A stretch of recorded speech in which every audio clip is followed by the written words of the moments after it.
How do nerve cells communicate so quickly with muscles? The answer lies in a neurotransmitter called acetylcholine and its receptor, a type of protein known as a ligand-gated ion channel. Ligand-gated ion channels are proteins that span the cell membrane and also function as tiny gates for ions. Acetylcholine is a hydrophilic, meaning it dissolves in water but cannot slip through the fatty membrane on its own.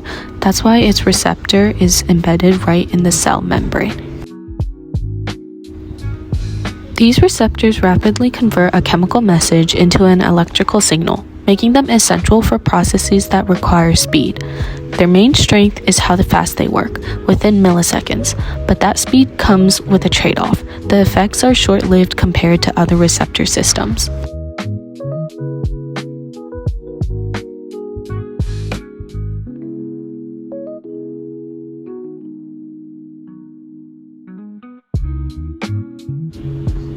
When the correct ligand binds, the protein changes shape, opening the pore so ions like sodium or potassium can flow across the membrane.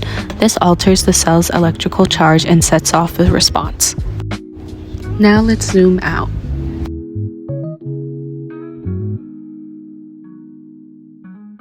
Let's see how this plays out at the neuromuscular junction.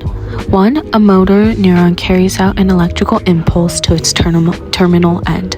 Vesicles fuse with the neuron's membrane and release acetylcholine into the synaptic cleft. Acetylcholine molecules cross the gap and bind into nicotinic acetylcholine receptors on the muscle fiber.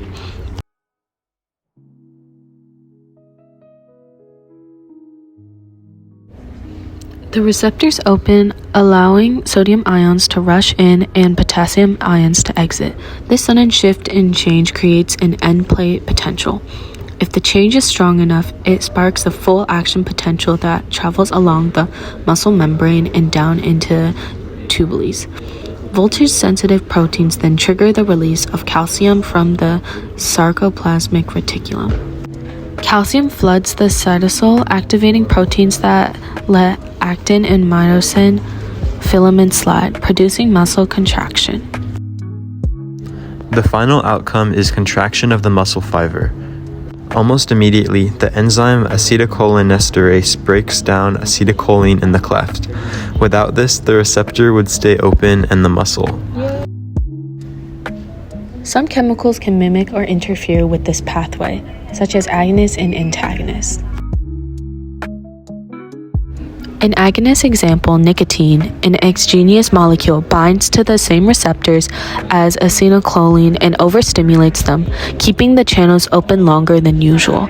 An antagonist example, curare, a toxin from plants, also binds to these receptors, but blocks them instead of activating them. This prevents sodium from entering the muscle fiber, leading to paralysis. Agonists exaggerate the normal response, while antagonists block it entirely. Both highlight how precise acetylcholine signaling must be to keep our muscles under control.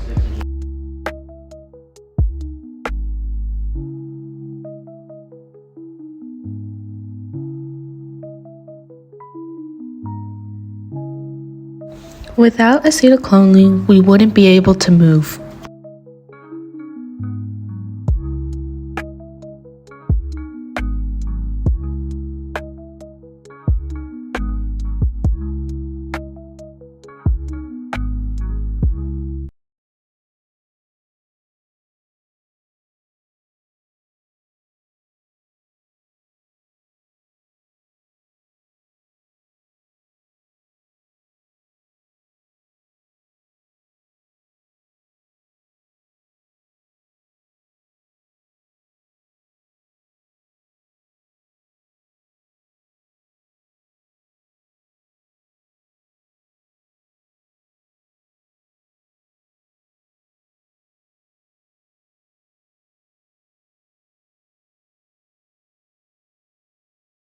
Thank you so much for watching.